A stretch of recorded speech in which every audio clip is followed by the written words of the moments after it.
Պարոն Բագրատյան, ես ուզում եմ հարցնել ձեր աշխատանքային օրը ոնց է սկսվում, բայց նախապես ձեր օգնականից իմացանք, որ դուք գործի գալուց առաջ կամ քայլում եք կամ վազում։ Ինչի։ Ընդհանրապես ես երկար ժամանակ ֆուտբոլ պարապելով հասկացել եմ, որ սպորտային կեցվածքը միշտ հաճելի է եւ կարծես օրվա ընթացքում քեզ օգնում է ավելի կենտրոնանալու, ավելի մտածված խոսելու, ավելի հանգիստ վերաբերելու հարցերին, իսկ մեր աշխատանքի այնպիսին է, որ հաճախ հնարավոր է, որ որոշակի հարցեր քեզ դուր չգան, որոշակի հարցեր փորձեն ավելի շուտ քեզ հունից հանեն եւ այդ պրովոկացիանը չգնալու համար առավոտյան մարզանքը շատ օգնում է ինձ։ Այսինքն հանգստացնում է նյարդային համակարգը, հա, ամեն ինչի պատրաստ եք գալիս։ Այո, հա, քանի որ որոշակի շնչառական ռիթմերը կարգավորելուց հետո բավականին հեշտ է լինում նաեւ տրամաբանված խոսքը կամ համբերատար լսելու ունակությունը զարգացնել, այդ իմաստով միշտ սպորտին ձգտել է եւ շարունակական է դա, միշտ փորձում եմ որ օրվա մեջ եթե նույնիսկ առավոտյան շատ շտապ գործողություններում օրվա մեջ լրացնել այդ բացը քայլելով, որպեսզի կարողանամ միշտ այդ կեցվածքը սպորտային եւ այդ շնչառական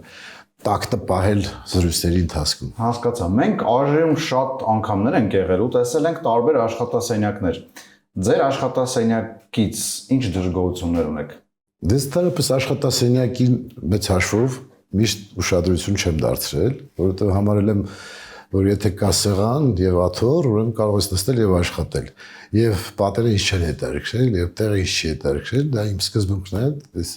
տարբեր պաշտոններ զբաղեցնելով միշտ սա ոչինչ չեմ փոխել աշխատասենյակում,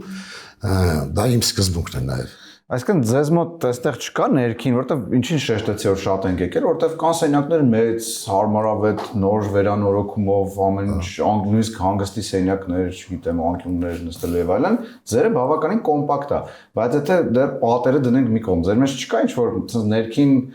մրցակցություն կամ ինչ-որ անարդարության զգացում չի, մեկի սենյակը ավելի լավ, քան իմը, ավելի հարմարավետ, քան իմը, զուտ աշխատանքի տեսենք, ոչ թե էսթետիկայի։ Երևի, ասենք որոշակի մարդկանց մոտ կա այդ տպավորությունը, որ մեծ աշխատասենյակ լինի ավելի կոմֆորտ պայմաններ լինեն, ինքը ավելի լավ կաշխատի, ես այդ կարծիքին չեմ, ես այն կարծիքն է, որ եթե ավելորդ իրեր են լում, քո կենտրոնացումը ավելի դու ռիսկ ես ենթարկում, որովհետև զբաղվում ես զբաղվել կողմնակի այլ առարկաներով, այլ մտքերով, բայց երբ որ ունես սեղան եւ աթոռ եւ կենտրոնացված աշխատում ես, դա ավելի նպաստում է քո աշխատունակությանը եւ բացի այդ, երբ որ դու որոշակի ժամանակահատված բարձր պաշտոն ես զբաղեցնում, հասկանում ես դրանց ավելորդությունը։ Հավանաբար պետքա դա լինի, որ հետո ազգան որ դրա կարիքը չկա ուղղակի, եւ եթե մենք նայենք միջազգային տենդենսներին, այսօր նույնիսկ ասենք քաղաքակիրթ աշխարհում նախարարների սենյակները պատերը ապակուց են ամբողջովին, դրա իմաստն այն է, որ հանգիստ կենտրոնացի եւ աշխատի եւ դու թաքցնելու ոչինչ չունես։ Պետք չի մեծ սենյակներ, խորհրդավոր մտքեր, մարդիկ պետք է տեսնել մարդը պարզ նստած իր աշխատանքն է կատարում եւ անհրաժեշտ իրերն ունի, գրի չկա, թուղթը կա, աշխատի համակարգիչ ունես, ինչ իմաստ ունի, որ ասենք 4-5 սենյակ ունենաս, որ լավ զգաս, դա կարիքը չեմ տեսել երբեք։ Հասկացա, ձեր գլխավերևում աստոտաս պատվիրաններն են, այս մինիմալիստական սենյակում, դա կախածորում ձեր համար նշանակություն ունի։ Դե բոլորս էլ այսպես հրեշտակ չենք, ասեք 10 պատվիրաններից վերջին անգամ ուրն եք խախտել։ Ես կարող եմ ասել, որ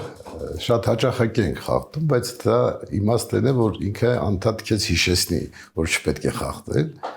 Հա, դա ավելի շատ մտքի մարզանքի նպատակ ունի, որովհետեւ հաճախ մեր առօրյայի մեջ պատվիրաններ կան, որոնք չենք պահում։ Պատվիրաններ կան, որ նույնիսկ այդքան ընդունելի չի, որովհետեւ իրական կյանքում շատ անիրական պատվիրաններ են, որովհետեւ մարդը որ ծնվում է արդեն մեղավորություն ունի, իսկ պատվիրանները առանց մեղքի ապրելու ավելի շուտ մեմորանդում է, որը քիչ հնարավոր է որ որևէ մեկը կարողանա պահել։ Բայց քաղաքական գործի դեպքում բարձոք տենց համադրելի է, հա, պատվիրաններն ու քաղաքական գործիչ լինելը։ Հենց քաղաքական գործի համար կարևոր է, որ ինքը միշտ այս սահմանում եզրագծին չսխալվի, որովհետև հաճախ գայթակղությունները մեծ են եւ պատվիրանները եւ հավերժական արժեքները պետք է քեզ անդադ հիշեցնեն, որ կյանքը անցողիկ է եւ պետք է ապրել հնարավորինս մարդկային կյանքով եւ ես միշտ մտածել եմ, որ երբ որ մի անգամ Փարիզում գերեզմանատան հարևանությամբ էր հյուրանոցը, ես մտածեցի, որ ճիշտ կլինի, որ այդ բոլոր բարձրաստիճան պաշտոնյաները, հատկապես նախագահ, վարչապետ, աշխատասենյակի պատուհանը նայեք գերեզմանոցին, որ այսինքն բոլորիս վերջը դա է եւ այդ մտքի մեջ այդ հավերժության ձգտումը քեզ պահի միշտ դրական ամեն ինչ անելու, լավ հուշ թողելու, լավ նպատակով ապրելու գաղափարները։ Այդ իմաստով ես գտնում եմ, որ բաներ կան, որ պետք է մեզ միշտ հիշեցնեն, որ այս պաշտոնը հավերժ չի, դու միշտ բարձր դիրքում չես լինելու եւ փորձի մարդկանց հարաբերություններ կառուցել հավերժի արժեքների վրա, ոչ թե ժամանակավոր քո պաշտոնից բխող որոշակի հարաբերությունների վրա։ Գիտեք, կան մարդիկ, որոնք պաշտոնյաներին հատուկ այլ կերպ են վերաբերում, բարձ քաղաքացուն այլ կերպ։ Իմ համար շատ կարևոր է, որ դա չլինի այդպես, եւ ես ամեն ինչ իմ աշխատանքի ընթացքում եւ հարաբերություններս փորձում եմ այնպես անել, որ որևէ բան չփոխվի մեր մարդկային հարաբերություններին։ Ես հենց դրա մասին նաև լսեցի ձեր օգնականից, ինքն ինձ հատուկ շեշտեց, որ դուք բոլորի հետ այսպես սուբորդինացիան պահում եք մինիմալ, այսինքն անկախ մարդու դիրքից եւ պաշտոնից, բայց այդ ձեզ չի խանգարում գործի մեջ, որովհետեւ մանավանդ մեր հայ հասարակությունում մի քիչ մարդիկ սկսում են, ոնց ասեմ, անլուրջ չէ, բայց մի քիչ թեթև վերաբերել են մարդկանց, ովքեր sense անմիջական են բոլորի հետ, չգիտեմ, բարեհամբույր են եւ այլն։ Չի վնասում դա ձեզ։ Ուրեմն մեր կենսագրությունը ինչ է տալի, որ ոչ թե քո գրաված դիրքով ես դու հանրության մեջ հայտնի, այլ քո պահվածքով։ Այսինքն այդ պահվածքի մեջ, երբ որ դու պարզ քաղաքացի ես եւ այդ ժամանակ էլ կարողանում ես որոշակի հարաբերությունների մեջ կարողանալ դիստանցիա ձևավորել, այսինքն նույնիսկ քո ամենահարազատ մարդիկ որոշակի հասկանում են, որ կան բաներ, որ քո հետ չեն քննարկելու եւ չեն դիմելու այդ հարցերում։ Սա հանրության կողմից, քեզ ճանաչողների կողմից ընդունվում է որպես նորմա եւ իրենց հարաբերություններով երբեք չեն անցնում այդ սահմանը։ Այդ կարծում եմ, որ յուրաքանչյուրս ինքը իր միջավայրում ձևավորում է իր կերպը, իր տեսակը, եւ մարդիկ գիտեն, որ դու ի վիճակի ես եւ բարձր գոռալու եւ ավելորդ քայլեր անելու, բայց դու քո պահվածքով ասում ես, որ ես ինձ թույլ չեմ տալու եւ խնդրում ես նաև առաջարկում ես, որ իրենք իրենց թույլ չտան։ Կարծում եմ այդ պահվածքից է ավելի շուտ ձևավորվում այդ հարաբերությունը եւ ոչ ոք չի փորձում մեր ժողովրդի լեզվով ասած երես առնել։ Հասկացա։ Այս այդ ուզում ասել դուք ասացիք ասել։ Գրքերը ինչ որ գիրք կա, որ ձեզ համար շատ կարևոր է, այստեղ կառանձնացեք կամ չգիտեմ աշխատանքի ժամանակ էլ թերթում եք։ Անիշտ դպրոցական տարիների եւ ուսանողական տարիներին են շատ տարվել գրականությամբ, այդ ժամանակվա գրքերից է շատ դուր եկել։ Հիմա ավելի շատ մասնագիտական, որ ասենք ինձ օգնի այս խնդիրների լուծման ժամանակ լրացուցիչ գիտելիքներ ունենալ, ավելի շատ այս կարգի գրքեր են, բյուջեի վերաբերյալ են շատ գրքերը եւ լինում են մեր այցելուները, ասենք քաղաքացիները, երբ որ գալիս են հանդիպումներին, իրենց հետ բերում են իրենց գրվածքները կամ իրենց սիրելի ստեղծագործությունը, հիմնականում դրանք են, դա առանձնապես իմ գրադարանից այս գրքերի մեջ չկան, մասնագիտական են հիմնականում։ Եղել է այնպեսի բան ձեզ բերեն նվիրեն, որ հրաժարվել եք, խոսքս նրա մասին որ օրենքը թույլ չի տալիս եւ այլն, այլ ինչ որ տարօրինակ ա եղել կամ անընդունելի ձեր համար։ Հիմնականում դե որ Գարսին ազգային ժողով իրենք գիտեն ինչ պետք է բեր, մի անգամ մի նկարիչ էր, ցանկանում էր որ բան ցուցահանդես կազմակերպեր արտերկրում, խնդիրներ ուներ դեսպանատան հետ, խնդրում էր որ աջակցենք, ու այդ խնդրանքի հետ միասին նկար էր բերել նվեր, որը իմ կարծիքով, այնպես աշկով նայելիս բավականին թանկարժեք նկար էր, ես խնդրեցի որ դրա կարիքը չկա, եթե ես կարող եմ օգնել, կօգնեմ իրեն եւ սա իհարկե ինքը հիմնավորեց որ դա որևէ կապ չունի զուտ, բայց պետք է մտածել որ կարող է եւ մտքի մեջ լինի այնց որ կապ ունի, այսինքն դրանով դու պարտավորված լինես դա անելու, հետաբար ես շատ քաղաքավարի մերժեցի, խնդրեցի որ հետ տանեն, դա է որ այդպես ինձ մտածելու բան է որ կարող մարդիկ մտածեն որ կարելի է եւ այս ձևով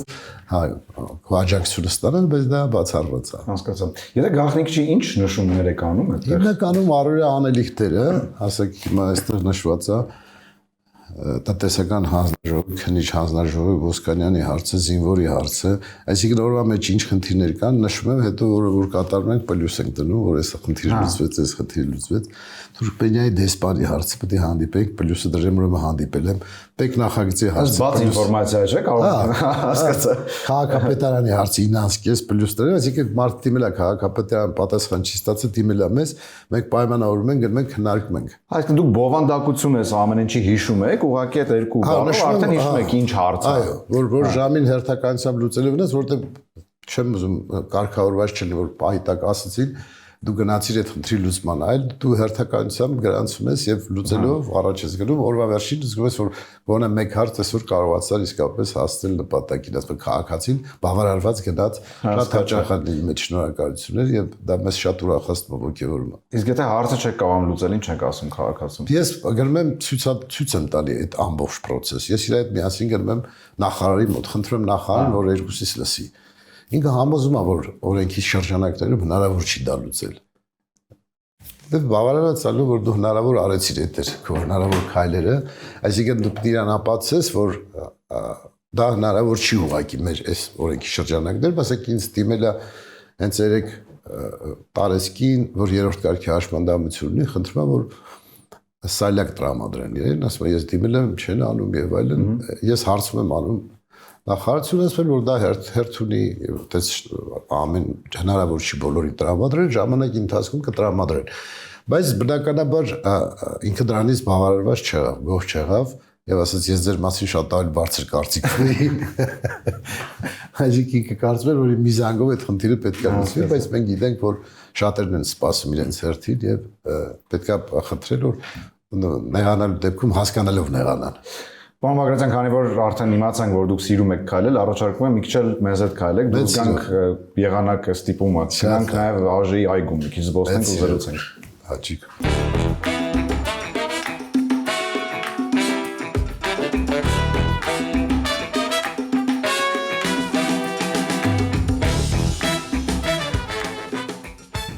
Պարոն Բագրատյան, մենք հասկացանք, որ իրոք ԱԺ տարածքի բոլոր աշխատողներին եւ այլն գիտեք։ Այո։ Ու շփվում եք։ Անպայման, բարևում ենք իրար, հարցնում ենք օրվա տրամադրությունը պարտադիր։ Հա, նաեւ լիսկ կատարի աշխատանք։ Ասեմ կադրում ինչ էր կատարվում, խնդրեցիք, որ մեր տեխնիկան այդ մեքենայով տեղափոխեն, որ հա հեշտ լինի։ Գերներն, որովհետեւ համատեղ աշխատում ես։ Այդ աշխատանքը շատ հետաքրքիր միջավայրով։ Մի անգամ ես Գիտության ազգային ակադեմիայի քարտուղարին հարցեցի, որ ինչի համար են էլի այդքան շատ աշխատողները արդյունավետությունը ավելի ցածր առնում փաստորեն ծախսը հիմնականում գիտնականներին չի օվում այլ այդ միջավայրին հավաքարարներին եւ այլ տարբեր աշխատակիցների ինքը հետաքրքիր միտք ասած բան բարգեզան գիտության համար խիստ կարեւոր է նաեւ այն կոֆե խմելու երևույթը ասած այդտեղ էլա մտածելու խորհելու քննարկելու միջավայր ասած տպավորությունա որ այդ անձնակազմը պետք չի բայց ըստ իրականության մեջ իրանք օգնում են գիտությանը ինձ համար հետաքրքիր միտք էր ես չէի մտածել որ դարձիկ նաև ձեր առօրյայի մտածի որ մեր առօրյան էլ է մենակ ազգային ժողովի նիստերի դահլիճում չի այլ պետք է նաև այս միջավայրի հետ շփվել հասկանալ մարդիկ որ ասենք այ հիմա աշխատակիցը քայլերով գալիս է մարդը ինչ հոգս ունի էլի ի վերջո որ ինքը ազգային ժողովում աշխատում է նաև որոշակի կենցաղային խնդիրներ ունի եւ իր միջոցով դու կարողանում ես գտել միջին վիճակագրական հայի խնդիրները այսինքն եթե նույնիսկ քեզ քիչ է թվում ինֆորմացիան տարածքից վերցրած հաճախ բարձ քաղաքացու հետ զրուցելուց հասկանում ես որ կան խնդիրներ որոնք օրենսդրական լուծման կարիք ունեն այն ինչ որ մենք պարտավոր ենք անենք բայց մարդիկ չեն բարձրաձայնում մտածելով որ իրենց բարձրաձայնելով խնդիրը չի լուծվի բայց երբ որ իր հետ քննարկում ես եւ հետո դրան լուծում ես տալի օրենսդրական ինքը զարմանում է որ կարելի է այդ խնդիրը այդպես լուծել ու դա քեզ է մեծ հաճույք պատճառ որ դու կարողացար որոշակի խմբի որոշակի շերտի հուզող մի խնդիր դրական լուծում տալ դրանով հասկացա Հիմա արձակուրդային սեզոն է ու նաև հետընտրական։ Ես հասկացա շենքում պասիվ վիճակ է, բայց դուք պարտաճանաչ կոստյումով եկել եք, ինչի։ Որովհետև պետությունը պարտաճանաչ ինձ վճարում է, որ ես գամ աշխատանքի։ Հիմա պատգամավորներին ազատ իրենք կարող են աշխատանքի վայրում չլինել տարածքում, լինել որևէ հանդիպման կամ պատմամշակութային մի խնդիր լուծելու համար գնա, ասենք, այս պահին Սյունիք դա էլ աշխատանքի մեջ, բայց ես գտնում եմ, որ եթե դա չես անում, առնվազն պետք է լինես շենքում, քո սեղանի շուրջ նստես, նայես ինչ օրակարգեր կան, ինչ նախագծեր կան, ինչ առաջարկություններ ունես, այսինքն անընդհատ աշխատելու հնարավորություն կա եւ պետք է աշխատել։ Այսինքն ես ափսոսում եմ հարկատուի գումարը ոչ նպատակին օգտագործելու փաստից, որովհետև այդ գումարները հեշտ չի վաստակում, այդ գումարները քաղաքացիներ որ վճարում են, պետք է արդյունք ստանան մեր միջոցով, այսինքն մենք պետք է այս խնդիրները լուծենք, եթե մենք չգանք, ասենք արձակուրդային իրավիճակ կա, բոլորը, ասենք հիմնականում գնացել են հանգստի, մենք ինչ պիտի գանք աշխատանքի, ամենևին այդպես չի, քո ներքին պատասխանատվության մեխանիզմը պիտի միշտ աշխատացնես, թույլ չտաս, որ քեզ թողի ազատ ռեժիմի, պետք է անդադ դու քեզ նաև հաճախ չուզենալով քեզ ստիպես, որ դու գնաք քո աշխատանքի վայրում նստի, մտածի, քաղաքացի կլինի, այցելու կլինի, դիմի, կարողացի խնդիրը լուծել, ուղեկցես համապատասխան գերատեսչություն, նախարարություն, այդ խնդիրները քաղաքապետարան հատկապես շատ են դիմում։ Եթե դու տեղում չես, այդ քաղաքացին քեզ չի տեսնելու եւ այդ խնդիրը դուք չեք քննարկելու եւ լուծում չի ստանալու։ Բայց երբ որ մենք ասենք օգնականը զեկուցում է, որ SSS քաղաքացիները զանգահարել են, ասում կապնվեք, հանդիպում ենք ընդունարանում, խնդիրը նայում ենք, քննարկում ենք, փորձում ենք լուծել։ Բայց կոստյում փողկապ շոկ է։ Քաղաքացիների հետ շփվելուց հաճախ կարևոր է դա էտիկետը պահելը։ Եթե ասենք մենք ներքին մեր ասենք падգամավորներով միայն աշխատանքի լինենք ընդունելություն չլինի, կարելի է ազատ հագուստով, բայց քաղաքացու նկատմամբ պատասխանատվությունը ինքնահարգանքի ավելի շուտ դրսևորվում է։ Իհարկե կարող ես եւ այդպես չանել, բայց ցանկացած մեկը ես մինչև այդ ասի, որ դու ես քո պահվածքով ես հարգանք ձևավորում կամ վերաբերմունքը նաեւ արտաքին առաջի տպավորության էֆեկտ գոյություն ունի, քաղաքացին ավելի քեզ ավելի մտածված է հարց տալի, այսինքն դու այն վիճակում չես, որ թափթփված ես, հավանաբար քեզ լուրջ չի ընդունի եւ հնարավոր է որ նույնիսկ քաղաքացի դիմի։ Շատ քաղաքացիներ կան, որ այդպես են դատում, բոլորը չէ, բայց քաղաքացի կա, որ ինքը մտածում է, որ պետական պաշտոնյան, падգամավորը, նախարարը միշտ պետք է լինեն կոստյումով գեղեցիկ հագնված, որպեսզի վստահություն ունենա, ինքը խնդիրը ազատ բարձրաձայնի եւ հույս ունենա, որ դու կլուծես անպայման։ Հասկացա։ Վերջերս սոցցանցերում էլ եք ակտիվացել, ոնց որ հիմա բոլորն են ռիլեր, տեսանյութեր եւ այլն, այդ դարձել է անբաժան մաս քաղաքական գործչի աշխատանքի։ Ճիշտ ասած ես միշտ ասել եմ, ասելիք ունենալուց պետք է ռիլ անել, ասելիք ունենալուց պետք է հրապարակել։ Եվ քանի ասելիքը չի հասունացել, ես փորձում եմ զուտ անելու համար չանել։ Մի բան չանել թվար երևալու համար, այլ եթե ըստեյության բան կա փոխանցելու հանրությանը, փոխանցես։ Եթե կասկածներ են սերմանում հասարակության մոտ, որ սենց կլինի, նենց կլինի եւ դու որոշակի տիրապետում ես այդ հարցի լուծմանը, անպայման պետք է բարձրաձայնես, ասենք ես վերջերում այդ արգելքների հետ կապված գյուղմթերքների մենք ռիլ ենք անում ինչ բացատրելու համար, որ մենք ամեն ինչ անելու ենք եւ կառավարությունը եւ մենք ամեն ինչ անելու ենք, որ գյուղացին մենակ չմնա, մենք իրան օգնելու ենք։ Բայց ռիլը անում եք, այդ եմ ուզում ասել։ Այսինքն դա դարձել է արդեն անբաժան մաս։ Որտեղ հեշտ հաղորդակցման ավելի ձև է։ Դա նույնպես մարդիկ նայում են, մտածում են, իրենց կարծիքը փոխանցում են քեզ, համարում են, որ այս հարցին դու ճիշտ ես մոտեցել կամ այս հարցին այնքան էլ համաձայն չեմ։ Եվ նաև քո գործունեությունն է կարգավորվում այդ հարաբերության մեջ։ Հասկացա։ Արձակուրդներից խոսեցինք, բայց մեկը գնալու եք, չէ՞, արձակուրդ։ Հուլիսի 15-ից արձակուրդները։ Ինչ եք պլանավորում արձակուրդներ։ Ձեզ սիրած հանգստանալու ձևը ո՞րն է։ Դարապես առաջի մի շաբաթ անպայման գյուղ եմ գնում, դա պարտադիր է, որ ամբողջովին Վայոց ձոր։ Վայոց ձոր, հայրենի գյուղ։ Իմ հայրենի գյուղ, Եղեգիս համայնքում այդ գյուղը եւ այդտեղ այցելում եմ գերեզմաններ, այցելում եմ ավագ սերնդի, մենք ունենք ժամանակին մտավորականներ, որոնց հետ զրուցելը շատ հետաքրքիր է, նրանք շատ կարևոր կարծիքներ են փոխանցում քո գործունեության մասին, երկրի վերաբերյալ, իրենց պատկերացումներից դու որոշակի իմաստություն ես վերցնում, որովհետեւ այդ մարդիկ մեր լուրջ ճանապարհ են անցել եւ իրենց լսելը հետաքրքիր է։ Իհարկե շատ լինում որ հենց գյուղամիջում ենք հանդիպում, լինում է որ ուղիղ, ասենք ասում մեր սողոյի նորոն ինչ անում չեմ, դեր 86 տարեկան, ասում են տուննա, ոտ բարձրանում, ասում եմ ինչ կա, չկա, մի հատ գյուղատնտեսությունից եմ ասում, որտեղ գյուղատնտես եմ մասնագիտությամբ։ Հա։ Ասում եմ, այս ճիշտ չեն մշակում, ջուրը պետք է այս խնդիրը լուծենք, որտեղ միշտ ռոռոկման ջրի խնդիր ալու, միշտ եղել է որ գյուղացիները պատմականորեն իրենք գյուղով հավաքվել են, այդ առուները մաքրել են գարնան բերել, որպեսզի ջուր անեն։ 18 կիլոմետր ճանապարհը, որը խողովակով չի, որ իրանք հեշտ լինի, Հա, ասենք, ասում եմ, բա ոնց կազմակերպենք, ասում եմ, պետք է գյուղով հավաքվենք, խելքի տանք, ասենք, որ պետությունը մեր փոխարեն էսի չի անելու։ Եկեք մեր առումները բացենք, թող ջուր լինի, որ կարողանանք չբողոքել ջրից, որտեղ հիմնականում խմելու ջրով են փորձում ոռոգել։ Այսինքն արձակուրդի ժամանակ էլ եք աշխատում։ Արդեն ավելի հանգիստ ռեժիմով։ Հա, շատ թեթև, ասենք, այդպես տնական սեղանով բանով այդ կա այդ ամենը։ Այդ ամբողջովին է գյուղական։ Ու կոստյումով չեք Չէ, այդ գնա։ բացառված է կոստյումով, հա։ Նոր ԱԺ ձևավորվեց, արդեն եւ դուք եք եւս 5 տարով չեք հոգնել այս շենքից, այս գործից։ Գիտեք, ես այդ աշխատանքը շատ եմ սիրում, որովհետեւ այդ աշխատանքը ամբողջովին քո ժողովրդին նվիրում է եւ պատասխանատվություն եւ նաեւ ամենակարևորը արդյունքն է, որ նաեւ երբ որ ամեն անգամ մի հարց լուծելուց գնում ես եւ ողջունում են քեզ կյանք են տալի նորից աշխատելու, նորից անելու։ Իհարկե շատ հարցեր կան, որ չես կարողանում լուծել, բայց այդ ուղղությամբ անդադ հաջորդ քայլն ես անում, մեկ-մեկ լինում է որ ժողովուրդը ասենք հանդիպան ասում է, «Ապա Մարգարետ, ասում եք, բայց ով անող», ասում եմ, «Տես չի, ժողովուրդ ջան»։ Մի անգամ ասում ես, ոչ ոք չի լսում։ Երկրորդ անգամ ասում ես, 1-2 հոգի լսում են, երրորդ անգամ սկսում են մտածել, այս մարդը կարող է ճիշտ բան ասում, եկեք հələ քննարկենք։ Այսինքն դրա համար մի քանի նստաշրջան ապա։ Հա, պետք է անպայման հարց ու պատասխանին այդ հարցը հնչեցնես, մի հատ հայտարարությունների ժամին հոգսը բարձրաձայնես, ոլորտային պատասխանատուներին հարցերով բերես այդ վիճակին, որ սա անհրաժեշտություն է կա, մեկ է տեսպես սկսեց կամած աշխատել, մեկ էլ օրենք եկավ։ Բազմաթիվ են նման օրենքները, որ ես ասենք օրինակ նույն թոշակների բարձրացման հարցում ես 3 տարի հարց եմ տվել, դա կառավարության հարց ու պատասխանին կա, ֆիքսված, որ ասում եմ պետք է թոշակները բարձրացնել, մերոնք ասում են պետք է քանի որ հետ վերադարձ կա մոտավորապես 10,000-ի կարգի, այս առայժմ բավարար է բյուջեի վրա ծանրաբեռնվածություն կա եւ այլ, ես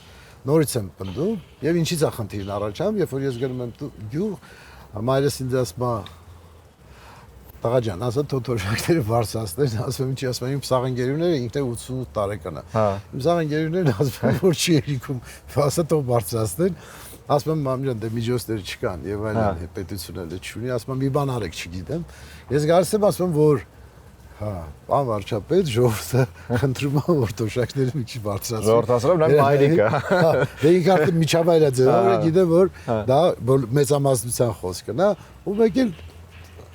բարձրանում արդեն դու բավարարված ես զգում, որ դու արդեն 5-րդ անգամ ասցիր, բայց խնդիրը լուծվեց։ Իհարկե բնական է որ կառավարությունը շատ կուզենա որ հենց առաջի անգամից անի, այդպես կառավարություն չկա աշխարհում, որ չուզենա թոշակ բարձրացնի։ Բայց նայում են միջոցներին, որովհետև թոշակային խնդիրն է, որ բարձրացրեցիր, դու այլևս իրավունք չունես իջացնես, էլի, այսինքն պետք է միշտ պահես։ Այդ իմաստով պետք է ճիշտ հաշվարկես, որ բյուջեն հանգարց խնդիր չունենա։ Պարոն Մարգարետ, շնորհակալություն հետաքրքրության համար։ Վերջում sense կարճ հարց, ձեր այսպես կարծիքը հետաքրքիր է, եթե կարճ նոր ԱԺ-ն ըստ ձեզ ավելի լավը կլինի նախորդից, ավելի արդյունավետ կամ ավելի, չգիտեմ, աշխատանքային միջավայրի առումով։ Մեր քաղաքացիական պայմանագիր խմբակցության ներուժը գիտեմ, ասենք նորերին ճանաչում եմ, կարծում եմ շատ պատրաստված падգամավորներ կան, լավ չգիտեմ, ես նոր եկող թիմի մասին, ովքեր են իրենք, առիթ չեն ունեցել շփվելու, պոտենցիալը, ներուժը, բանավիճելու կուլտուրան, դրանք պետք է հələ նոր, որտեվ ցուցակը այտենց ինձ ոչինչ չի ասում, ասենք դա հասկացա ցուցակ չի, հա, տեսնենք լավատեսորեն եք դրա համար։ Լավատեսեմ այն իմաստով, որ եթե առողջ հզոր ընդդիմություն լինի, դա իշխանության անպայման օգնում է խնդիրներն ավելի ճիշտ լուծելու, որովհետև եթե մենք չենք բանավիճում, կարող է թվա, թե մենք ամեն ինչ ճիշտ ենք անում, իսկ դա կարող է տանի վատ տեղ։ Այսինքն որ դիմացինը քեզ ասում է, ոչ, այս սխալ է, այս սխալ է, այս սխալ է, մեկ է տեսնես որ բան կա, որ իսկապես այդպես է, եւ դա քեզ զգաստացնում է եւ այդ ուղղությամբ սկսում ես աշխատանքներ տանել։ Շատ կարեւոր է որ ունես առողջ հզոր լավ պինդ ընդդիմություն։ Շատ շնորհակալություն պարոն Բագրատյան, ես ձեզ լավ արձակուրդներ նաեւ։ Ձեզ լավ օր, շնորհակալ եմ, անձնակազմին շնորհակալ եմ, որ միասին կարողացանք այս պատկերը փոխանցել հանրությանը։ Լավ օր ձեզ։